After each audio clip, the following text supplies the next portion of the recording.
Hello everyone, welcome to Crafty Garden. My name is Stephanie and you're joining me in the mountains of Vermont where I live with my husband, our 2 dogs, and our cat. This is a special episode of Crafty Garden. This is a Fleece to FO series, and it's part of my Fleece to FO series. This is part 8 and it's been, I think, nearly a year since my last Fleece to Finished Object series, which was about, it's related to this project. So this is, I'm going to call this the Shetland Colorwork project, which is pretty self-explanatory, and that's all I'm going to talk about in this video is all of this yarn that I have taken from fleece to, at this point, yarn, and I have plans to turn it into a colorwork, an all-over colorwork garment of some sort, possibly of my own design. So I'm going to talk about all these different colors and how I spun them, and get into some of the, maybe some of my plans towards the end. Yeah, I'm going to put all of this down now. It's kind of hard to keep all of this. My little bouquet of wool. So yeah. This is, it's been a little while. I have been teaching. I'm on break right now. I want to talk about this before I forget. This is, I just finished this past week. This is hand dyed by me. It was called, I named it Unicorn Toot. It's this really neon kind of rainbow thing going on here. And I think this is the Close to You pattern. I did alter it a little bit, and I'm not going to get into the details right now because this is all about my my colorwork project and my Fleece to FO series. So, woo! So yeah, I'm super excited to finally be able to share all of this work that I've done and talk about some of the details that went into making this. So yeah, basically I already told you my goal is to knit an all-over colorwork garment, and I haven't decided if I want to, knit somebody excuse me, knit somebody else's pattern, or if I want to design my own, and I'm leaning towards that, or kind of a mixture of the two, maybe take a pattern that already exists and then just modify it so that I don't have to work out maybe like stitch counts and things like that. Might be time saving for me. So something like that. I think I should get into the details first. So I took lots of photos, and I think what I'll do is I'll go sort of chronologically with the fleeces that I purchased, and I'll talk about the spinning after. So what I did was I went to the New Hampshire Sheep and Wool Festival, and I have a video on that. Last year, it's almost a year ago now, this year's New Hampshire Sheep and Wool Festival is coming up really quick. So I went to that. It was my first time going. I bought 2 fleeces, which were both Shetland, and I purchased Laila. Oh, there it is. And a brown Moorit colored fleece that I'll show in a second that has no name. I don't know the name. So this is Laila, and I'll find her card. And I've talked about this fleece on the last Fleece to FO episode I did. I went into all the details about this fleece. But this was her card, Laila. I removed the business card that was on here, but that's a sample of one of the locks from this fleece. I have a ton of that wool left. I don't know. I don't think I need to bother to show you, but I have a ton of that wool left. And so I might spin more of it, but for right now, this is what I have. I've separated it into 3 colors. So this one is the darkest. It's a walnut chocolate. I think that's the best description for it. A very don't know, cool chocolate maybe, color, like a walnut. And then these two, which are a very light brown. This one is the lightest brown, and it's just a really soft neutral. It's really pretty, kind of a taupe. I think I've said that in the past. And then this one is a little bit darker, slightly darker. And yeah, that's all I spun for Laila. So these three are Laila. And so then I'll show you the Moorit colored. I just created a card for it, and I have photos which I'll be putting throughout the video, and I probably have a slideshow at the beginning. So it's a Moorit colored chocolate, kind of red-brown. I kind of think of it as a cinnamon. These two skeins are slightly different, very slight. I think it'll show up better in the photos that I took. This one is ever so slightly lighter than this one, and to the point where it probably wasn't worth it. It's easier to see in person, the difference, but it might not have been worth it to really separate it like I did, but I did. So that is, I wish I had a name for this. It's the only one that I don't have a name for, and it's the only fleece in this project that didn't come from, the rest all came from one farm. So, but it's a beautiful Moorit. All right, so that's my Moorit fleece. And so after that, I wanted some more, I wanted to get another color. And I wanted, I think, a white. And I reached out to, here's the next one that I bought was Kelsey. And I reached out to the lady who owned Laila. And I've talked about this in a past video too. That's not Laila, this is Laila, okay, or Kelsey. So I reached out to Painted Knoll Farm is the name of the farm. I reached out to Nadine, and she had sent me samples of a couple fleeces. This is one of them, and it's an off-white fleece. Kelsey or Thistle Moon, which I really love. She describes it as a maggot or musket fleece. It's very, very light. I don't know how to describe this color. It's kind of a oatmeal, and this is almost white. Some of it that I pulled out it still has brown in there, but so these two are one is slightly darker. I spun them maybe a month or so apart, these two. One is lighter than the other, and then this one is darker. Yeah, so this is off-white, slightly off-white to kind of oatmeal. And yeah, that's Kelsey. So I have so much extra wool. I will be able to make like 4 or 5 of these garments if I wanted to. I do have some like neat ideas for other things I can do once I finish this project. But so that's Kelsey. And then that was it for a while. I hadn't purchased any more Shetland fleeces for a little while until recently. I got an email from Nadine, the same farm, Painted Knoll Farm, the farmer, shepherdess.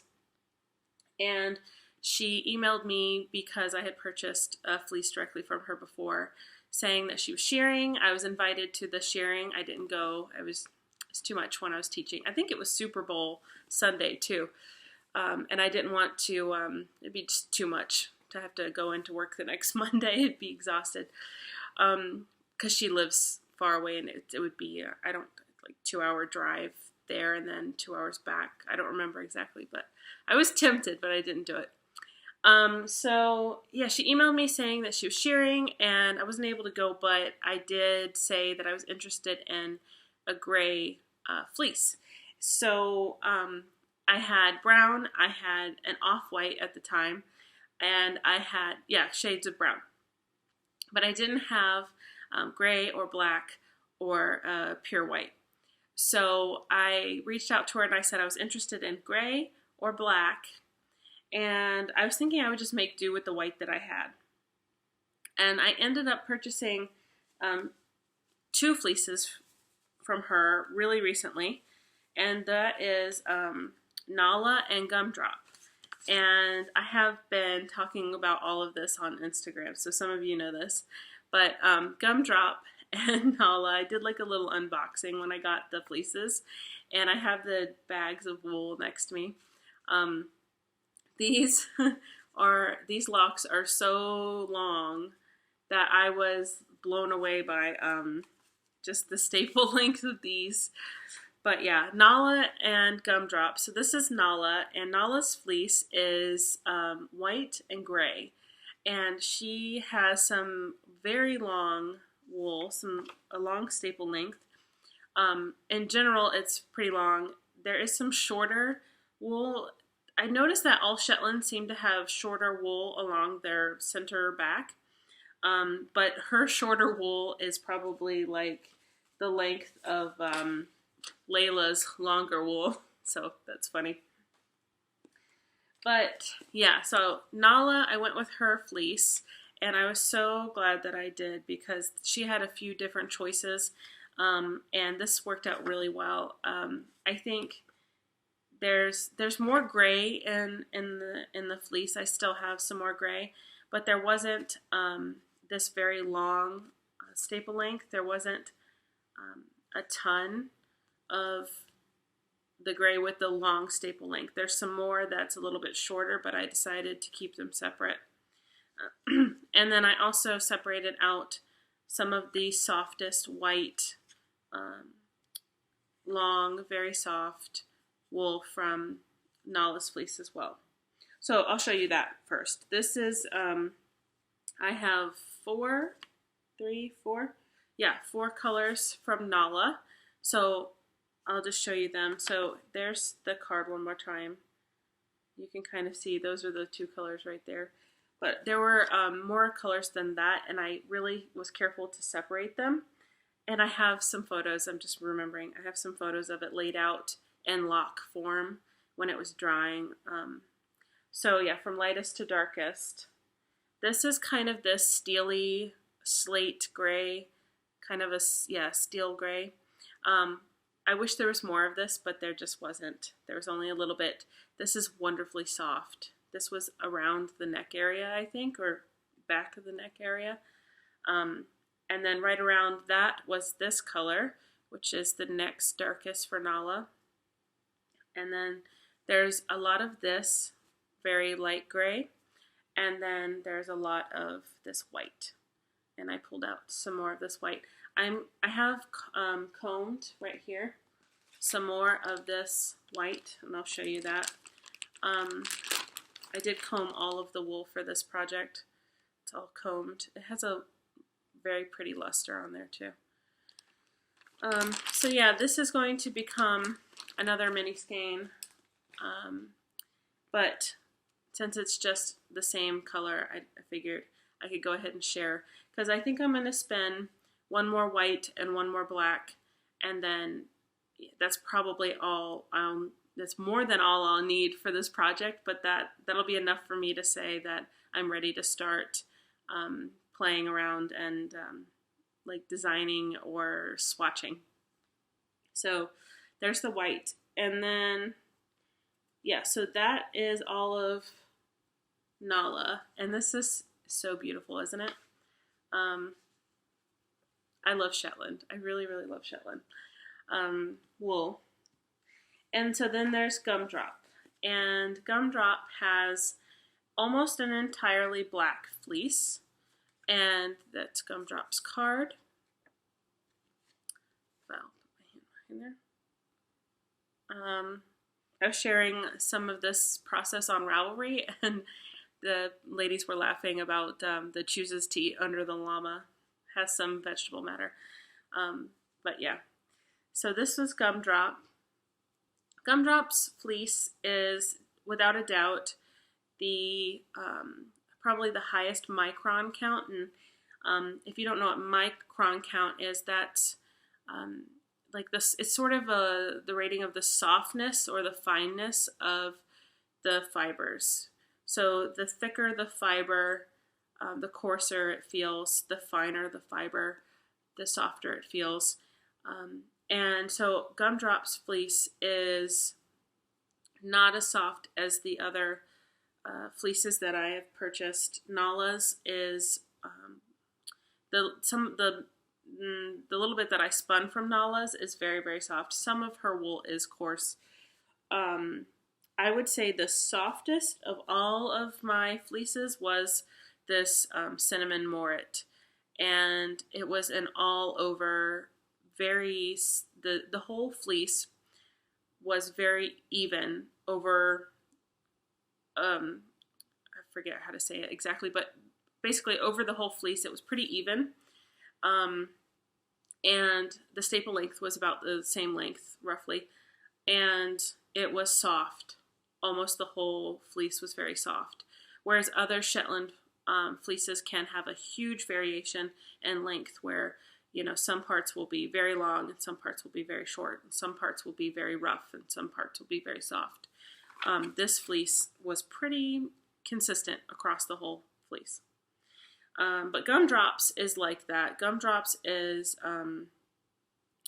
got some softer sections, some coarser sections, some very coarse sections, and some shorter spots in the center, and I feel like that's very, very typical for Shetland. I'm coming to learn as I've now have 5 Shetland fleeces that I've purchased and partially processed.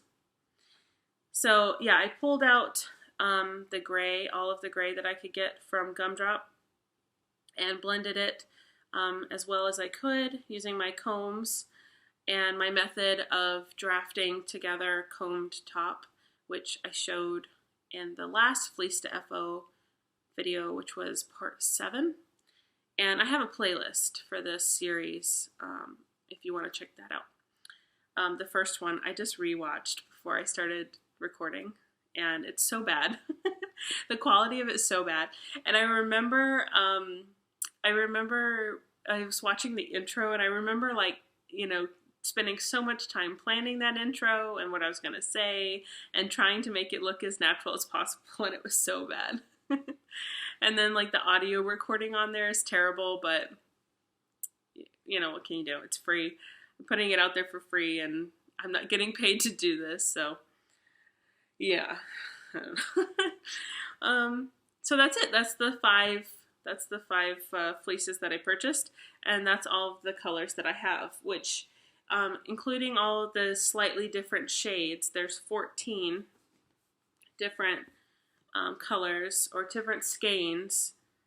You could argue that there's only, I'm not going to bother, but they're all each of these is all slightly different right now. I'm going to spend one more white and one more black, so I'll have plenty of white and black to serve as a neutral background color.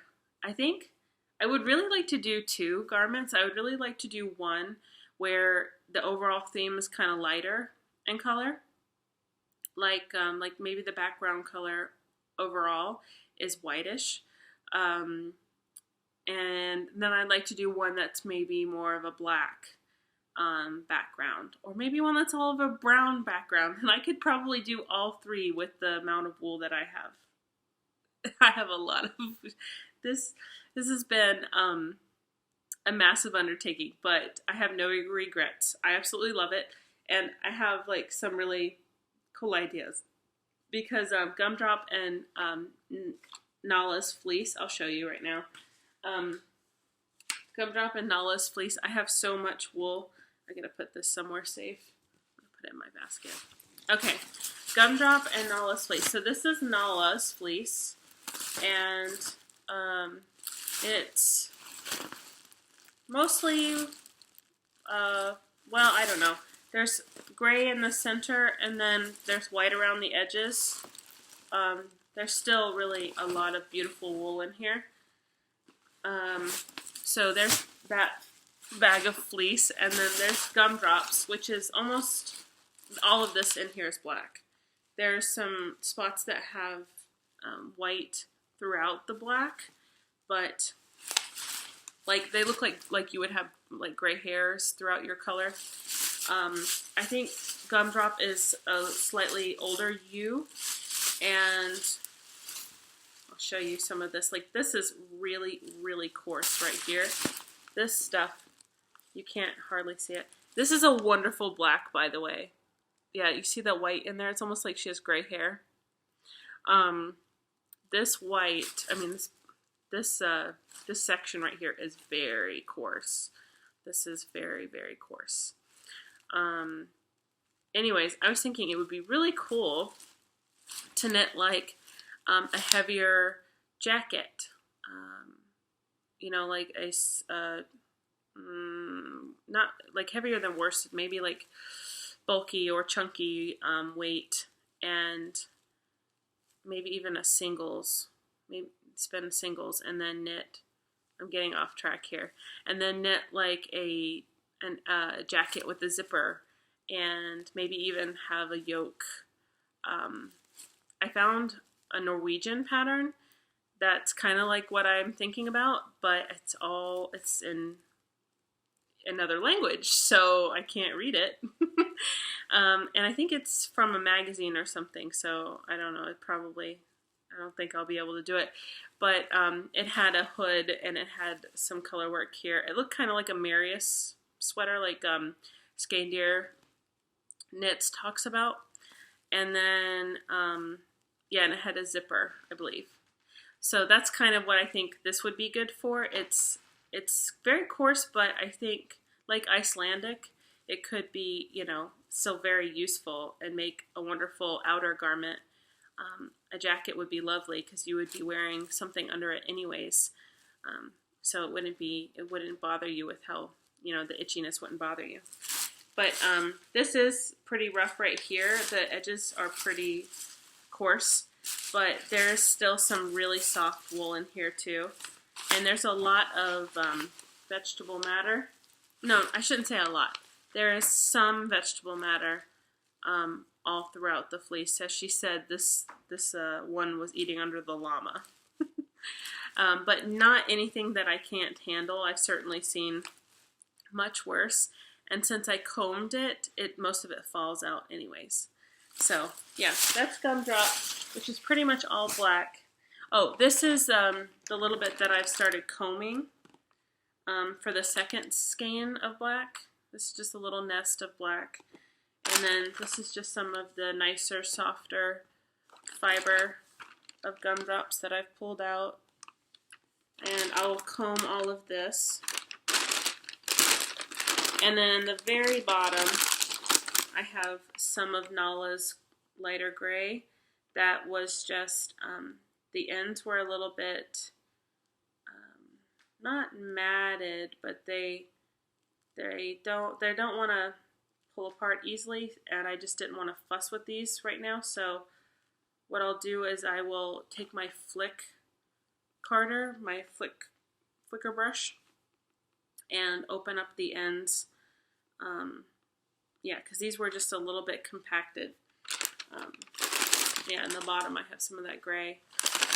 So I don't know, I probably won't include that gray in this project, but I definitely am going to finish combing this black and finish spinning, you know, another white and another black skein. So, oh, I did, I had a lot of extra of this light gray color from Nahla, which I did use my I struggle what to say, just pick one and stick with it. The flick carder I took and flicked, you know, the tips and the butts, and then fed that through my drum carder, and I have photos of that process as well. But this is the bat that I made, and I think after I'm done with this project, instead of having combed top, I might do a bunch. It was a text message if you can hear that, sorry. I might do a whole bunch more on the drum carder. So have some with a woolen prep versus right now all of this was spun with a worsted prep. And I think it's about time that I start talking about how I spun it now that I've shown you I'll just go ahead and show you this. Why not? This is some of that combed top that I made from Laila's, and this is the same wool that I showed in the last, in part 7. This is part 8. So part 7. I hope I said that right earlier. This is part 8. The last video is part 7. I talked about combing Laila's and the Moorit colored fleece. So yeah, I still have a bunch of that ready to go. And I could just put that on the drum carder too, if I decided I wanted to use it with this for something in the future. Okay, so I only made one of these cards. I didn't make one for every color or every fleece. And I did talk about this on one of my regular episodes. I talked about spinning this. So basically, all of it was spun the same. And although these do look really similar, there are some slight differences. Each skein is slightly different, and the lanolin content was different in the different fleeces. So Kelsey's fleece, for example, was sticky, which is not a great quality. Not a preference I personally enjoy, but it was a bit sticky. So it made spinning it ever so slightly more difficult than, let's say, Gumdrop or Laila's was beautiful to spin. So was Nahla's. Anyway, so it made spinning it slightly different. Like the staple length, the lanolin content, how well I washed it out made spinning it slightly different.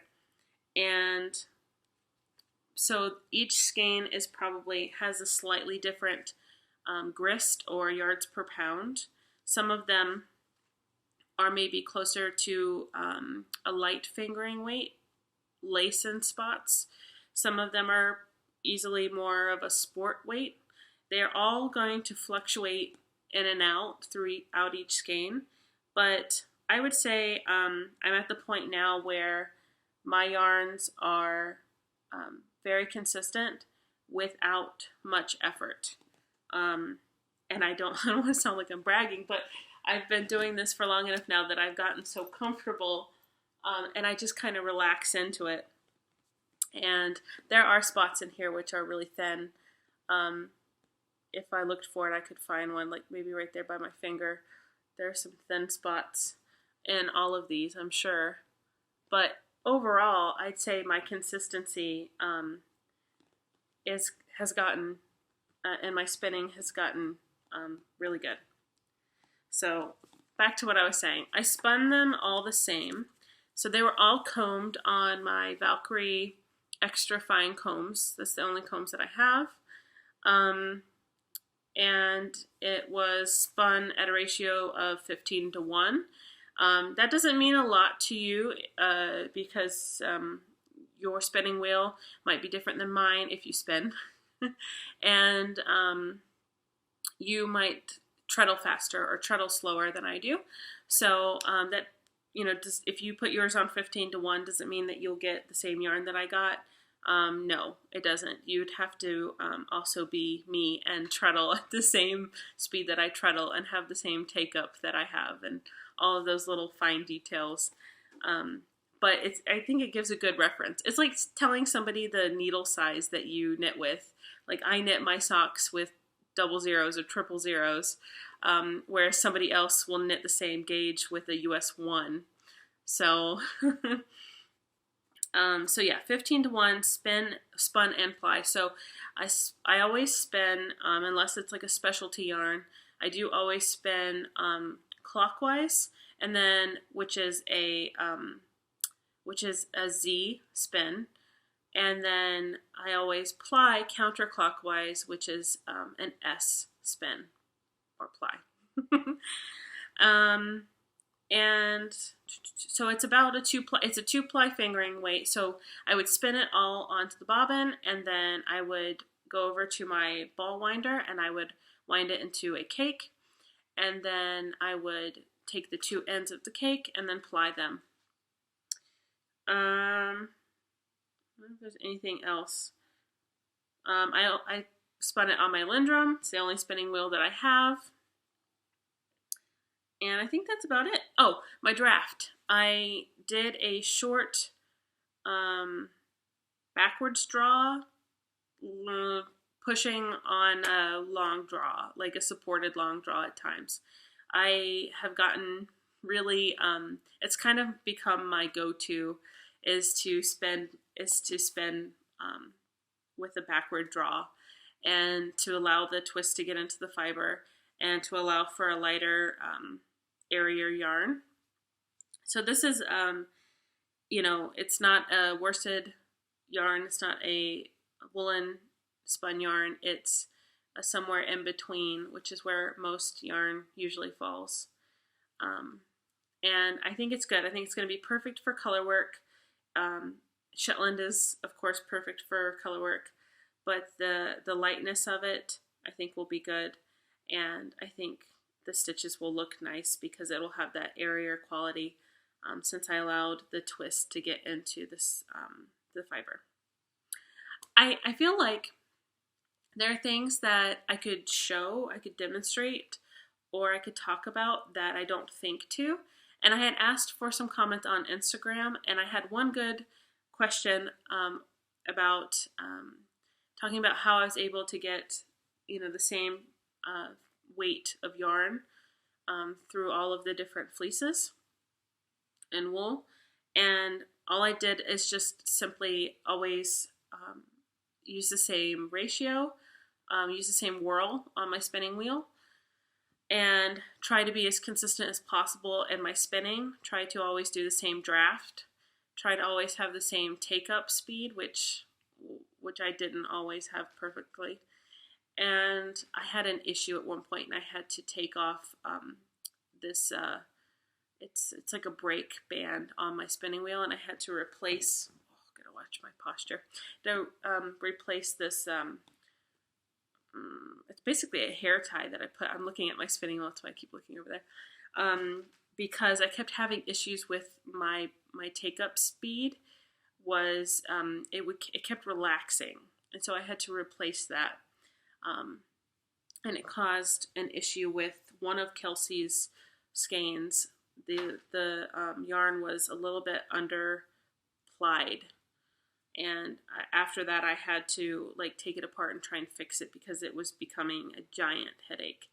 And I'd say for the most part, I did fix it. I probably should take this skein, I think it was this one, and put it back through the spinning wheel and look for those spots which are a little bit underplied. And I can see one right there. I don't know if you can tell, but it's just a little spot where it's slightly underplied. Overall, it looks fine, but there were just spots where the tension on my take-up would just all of a sudden loosen, and I wouldn't get the same angle of twist into the ply, if that makes any sense.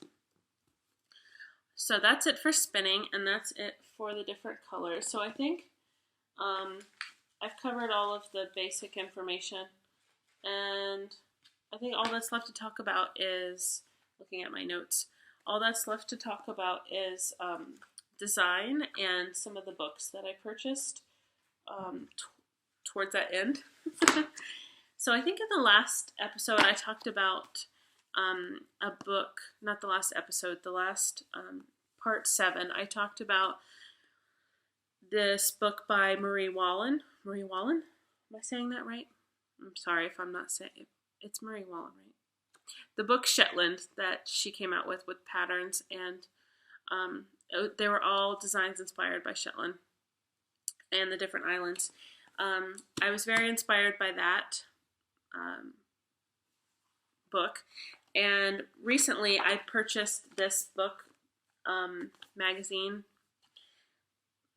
by Laila. I always want to call it Lane because I'm American, but I believe it is Laila, right? And I purchased it because of the Moorit cardigan, and I think this was a big seller, this edition.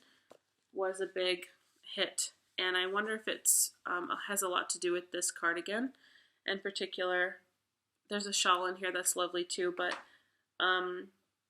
this color work I was immediately drawn to, and when I saw that this pattern was going to be in this magazine, I had to have it, and I pre-ordered it from Woolly Thistle, I believe.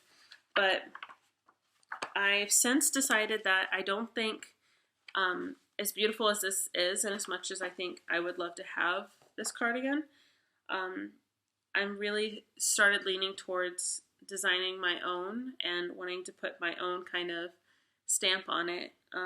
So I don't think I know I will not be knitting this exact cardigan with my Shetland Colorwork yarn. But it is a good inspirational piece. I do really like how she did the shoulders, which I believe are more of a Norwegian style than the Shetland style. I don't know. I could be wrong about that. I think they have that in Shetland too, where they steek the arm, the shoulder. They steek that section for the arm, and then they sew it together. They hand sew the sleeve to the body, I believe. I've never done this. I've never done this style of construction. But I have done a color work. I've done a couple color work yokes where you take off stitches and then put them on string or a holder and then pick them up later and knit down. So I don't know what I'll do, but I think it's tempting to try something new and to maybe do this style of sleeve.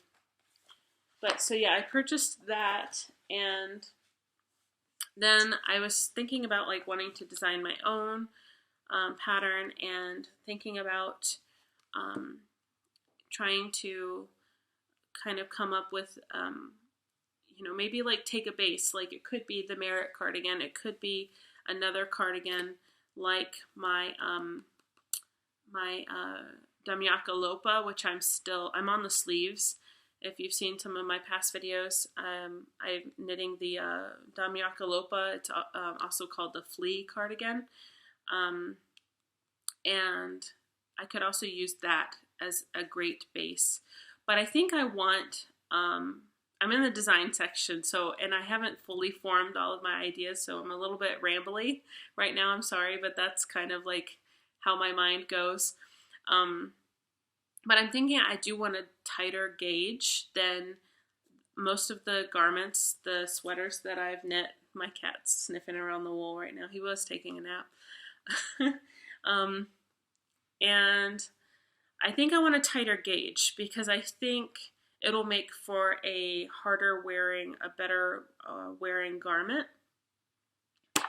And so I purchased a few books on color work and Fair Isle knitting with different charts. This is an older book. It's been around for a while. What's the publication date? 1981, so it's a fair bit older than me. And let's see. It has different, it has some like history of Fair Isle in there. Look at that sock. And it has some information on the different designs and kind of where they come from or what they stand for, which I think is fascinating. I really like that part of it. Like what does this symbolize? What is this image? What is the meaning behind it? And then, yeah, personally not a fan of these up and down designs where it's like a vertical design. I'm much more of a fan of the horizontal designs. And look at these gloves. And this pattern should be in here. I'm like, they didn't include patterns in here. I don't think they did. But this one is so lovely. There's one a lot like it in another book I'll show you in a second. But anyways, after that it has some, ooh, look at those. It has some charts. And what I like about this book is that it says the different, or it doesn't, does it? No, that's not this one, that's the other one. Where it has, it tells you how many rows the pattern takes. But I think it's still organized by that. And it has different like designs that go, this shows up better on camera than it does in person. It has different sections that kind of have the same theme. Like here's some floral designs or some star designs. Yeah, and I don't want to show too much. It's the quality of the graph paper kind of behind it isn't as nice as some of the newer books that I'll show you in a second. But there's still some really nice designs in here. And all these little pink strips are marking different things that I like.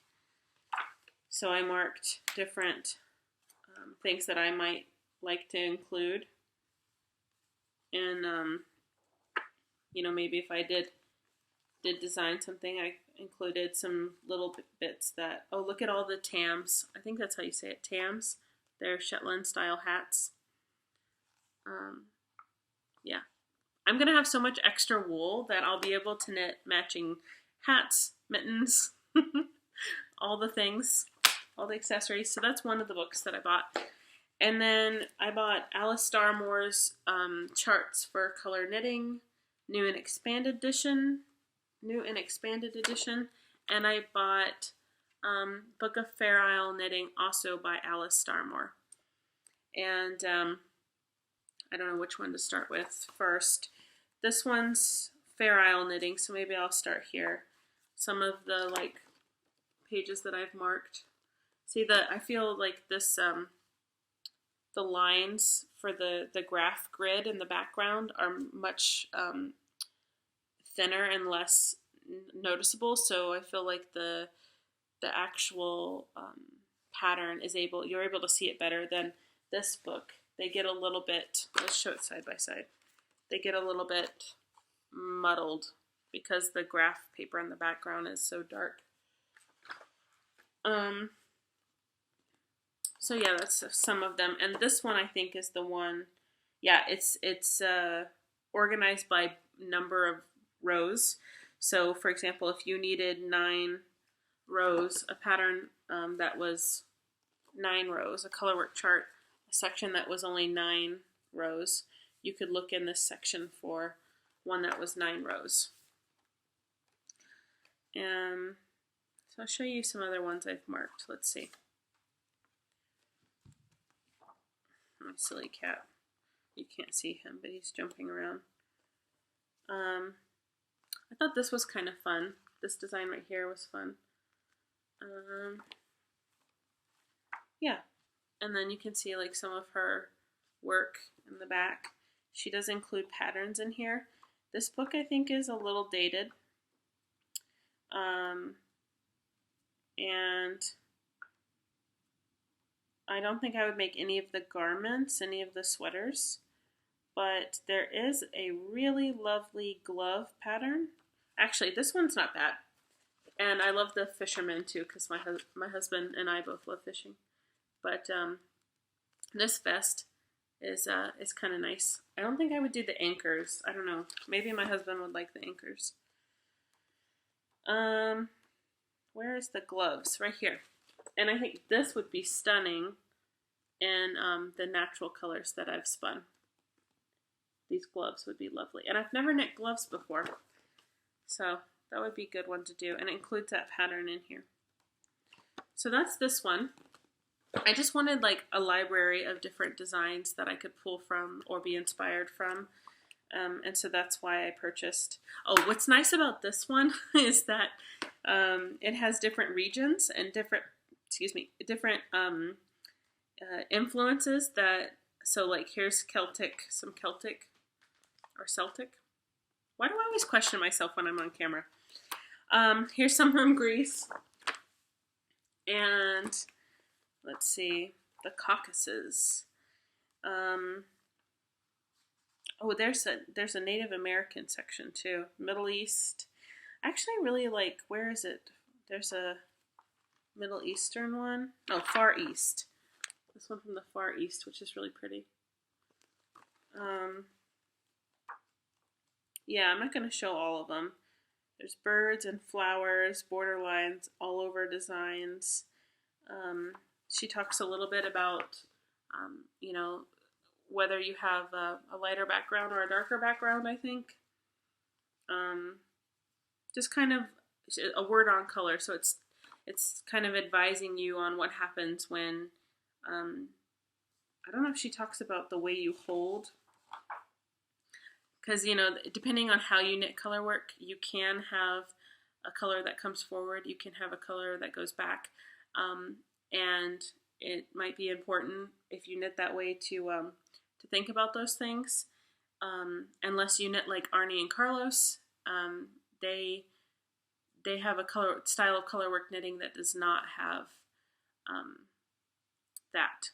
The way I knit, it does. One of the colors will come forward because I knit with 2 colors held over my left hand. I just hold them both over the same finger, and I've shown that in the intro to one of my older videos. I don't remember which one, but I didn't talk about it. I just recorded myself knitting a little bit. So that's it for my my books. I did buy oh yeah, I forgot. I have this envelope right here. Oops. Let me move all my stuff. I do have this envelope, which make sure I don't show my address. Which Nadine of Painted Knoll Farm sent me, and she sent me this and asked. My stomach is grumbling. I hope you can't hear that. I need to eat something. She sent me this little back when I bought Kelsey's fleece, and I was looking for different colors. She sent me this so that I can see the different range of Shetland colors that she has. And she said, even if I'm not interested in it, she encouraged me to share that she has, and she, you know, I'm pretty sure she doesn't know about this, my channel, or that I do videos. I don't really think she knows who I am. I've sent her photos of things that I've made with like the hat that I made with Kelsey's fleece for my husband. But I think I am going to share this with her and let her know, so she can see, because almost all of my my yarn is, with the exception of one fleece, it's all from her flocks. They're all her sheep, so I think I should share it with her. I just always feel a little bit like I'm a little bit shy about it, and I'm not very I don't really like advertising this channel. I feel like the people who are interested in this will find it. But she asked me to share this and mention that she, to any friends that I have, not my podcast. She has no idea, or my YouTube channel. She has no idea that I have this, as far as I know. But she asked me to share it with friends, and I was like, okay. But she has roving that you can purchase from her different. She's had fleeces made into these different colors so that you can buy 1, 2, 3, 4, 5 colors. She's got dark gray mixed, which looks like a brown, and then a silver, and a maggot, and a white. So like dark brown, light gray, dark gray, and a white. So if you are interested in Shetland and you don't want to buy fleeces and have the massive amount of wool that I have, or you don't want to do the massive amount of prep that's gone into making all of these skeins, then this is probably a much smarter idea. But I personally just like the idea of taking this from a fleece to a finished object, and that's what this whole series is about that journey. And I just like I feel like the connection that I get, and kind of I feel like I'm connected to a world that's not gone by, but in a way it has, like the past. You know what I mean? All right.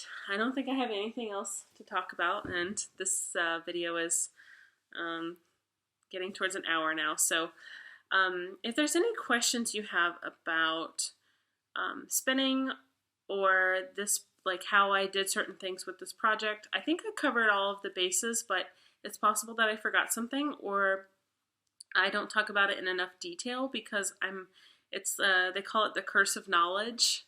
So as you gain more knowledge and experience, you kind of forget about those things that were more difficult, things that you didn't understand when you were new to it. So if you have any questions, feel free to ask. I have a Ravelry group called CraftyGardenPodcast, and I will link it below, and I usually have all the links and things, timestamps and whatnot, in the description bar.